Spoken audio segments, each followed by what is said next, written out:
Сәлем достар, Үздік педагог каналына қош келдіңіздер. Сіздермен бірге Әйгерім Дәулетияр қызы. Педагогикалық идеялар фестиваліне қатысқыңыз келе ме?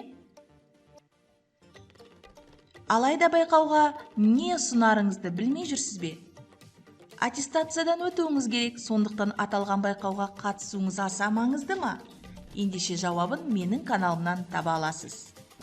Ол үшін каналға тіркеліп, лайк басып, комментарий жазуды ұмытпаңыз.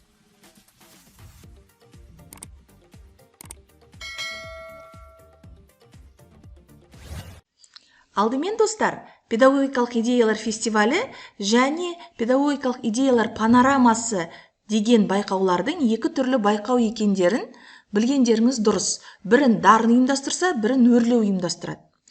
Біріне сіз өзіңіздің идеяңызды 5-7 минут ішінде қорғауыңыз керек болса, яғни ол фестивальде, ал панорамаға сіз өзіңіздің оқу сауаттылығы, математикалық сауаттылығы немесе өзінің берілген бағыттары бойынша подкаст, мастер-класс, семинар, сабақ, лекция, яғни сұхбат па, өзіңіздің жаңа тың идеяңызды ұсынасыз. Енді екі байқаудың ұқсастығы неде? Бұнда мұғалімнің өзінің авторлық дүниесі ұсынылуы қажет. Менің сіздердің алдарыңызға ұсынып отырған жұмысым педагогикалық идеялар фестиваліне ұсынған және облыстық деңгейде екінші орынға ие болған жұмыс. Бұл байқауды тағы да қайталап айтам, дарын ұйымдастырған болатынды. Ендеше тақырыбының өзін ерекше қылып алдым. Назар салсаңыздар. Қазақ тілі мен әдебиеті сабағындағы ция немесе әмбебап кейс. Ция деген не болуы мүмкін? Мотивация, импровизация, презентация, дифференциация, индукция, дикция, дедукция, лекция, конференция, эмоция, пунктуация, эрудиция, редакция, адаптация, стратификация және артикуляция деген ұғымдардың барлығы қазақ тілі мен әдебиеті сабағында кездеседі. Ендеше мақсатымыз осы цияларды жүзеге асырудың тың жолдарын ұсыну.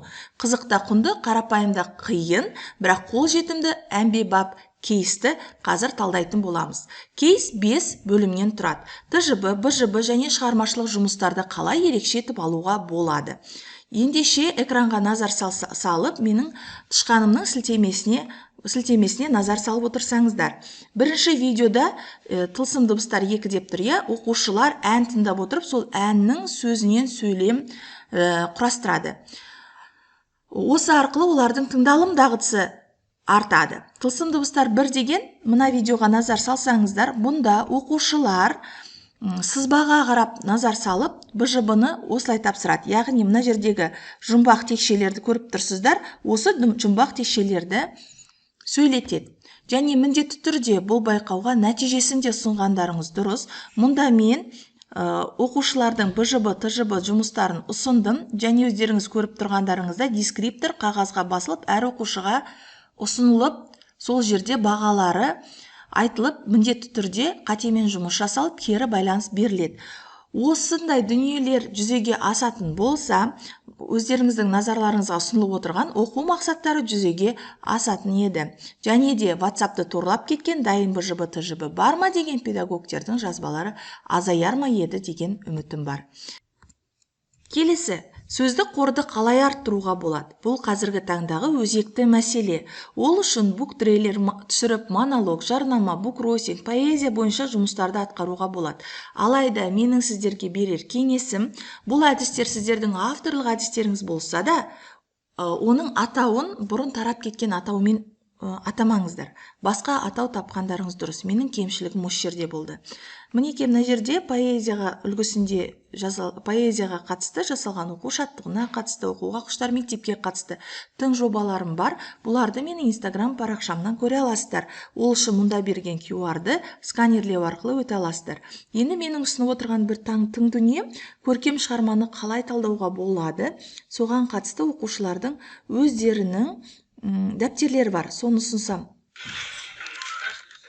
Мінекей, сонда оқушылар мұнда екінші бағанға шығарманы фабуласын жазып, сол жақ бағанға ғалымдар не деді деген сияқты және өздерінің пікірлерін үшінші бағанға жазу арқылы ғылыми бастамаларын жасап жатыр деп үлкен мақтанышпен айта аламын. Келесі, суреттерде де бір сыр бар әдісін ұсынғалы отырмын. Бұнда оқушы Оралхан Бөкейдің Атау Кере повесін талдаған болатынды. Қалай талдады? Суреттерге қалай сырды жасырды? Қарасаңыздар болады.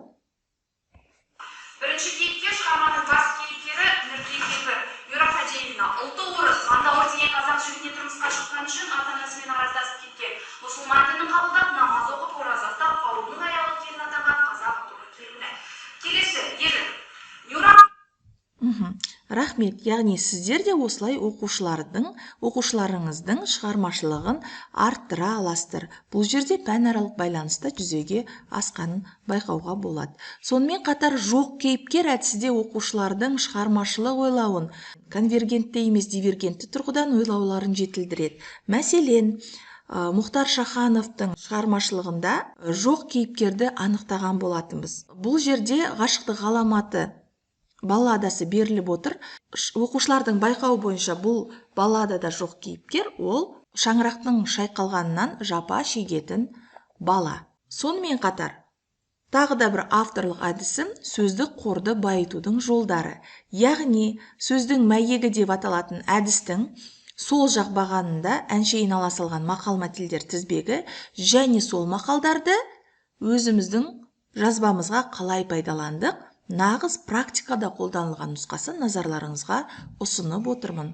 Асықпай қарап оқып шығуларыңызға болады. Енді тағы да бір тың әдіс тұлғаларды атап көрдік. Бұны ғылыми тілде струк тесті дейді. Мысалы, Абылайхан, Төле би, Қазбек би, Әйтеке би, Әлихан Бөкейхан. Енді оларды шатастырмай атауымыз керек. Абылайхан, Төле би, Қазбек би, Әйтеке би, Әлихан Бөкейхан. Рахмет. Яғни дәл осы менің әдісім YouTube каналға салған бетте бірден көп қаралым жинағанында көре аласыздар. Келесі әдіс оқушыларым сабақты қорытындылау кезінде газет шығарады. Шынымен де қазір Pixart көптеген қосымшалар бар ғой телефон арқылы. Оқушылар сабақ бойынша сабақтан алған әсерлерін бірден 5-10 минут ішінде жазып, сабақты қорытындылау үшін газетке баспаларын жариялап отырады. Сонымен қатар аудандық газетке де мақала жариялап жүрміз. Тағы да бір тың әдіс шынайы мен. Мониторингті көріп тұрсыздар, бала өзіне өзі меже қойып қояды. Мен оқу жылының соңында ұбт-дан осындай бал аламын деген сияқты. Және әр тапсырған тестінде қандай ұсыныс кемшіліктер бар, соның барлығын төмендегі кестеге жазып отырады. Және сабақтың соңында мен мынадай сұрақтарды қоюды жөн санаймын. Бұлда да оқушылардың функционалдық сауаттылығының артуына ықпал етеді деген ойдамын. Мен бұл білімді пилоттыларда қолданамын. Бұл білімді университетке барғанда қолданамын. Білімді математикасы қолданамын. Мен бұл білімді тарих барғанда кезде қолданамын.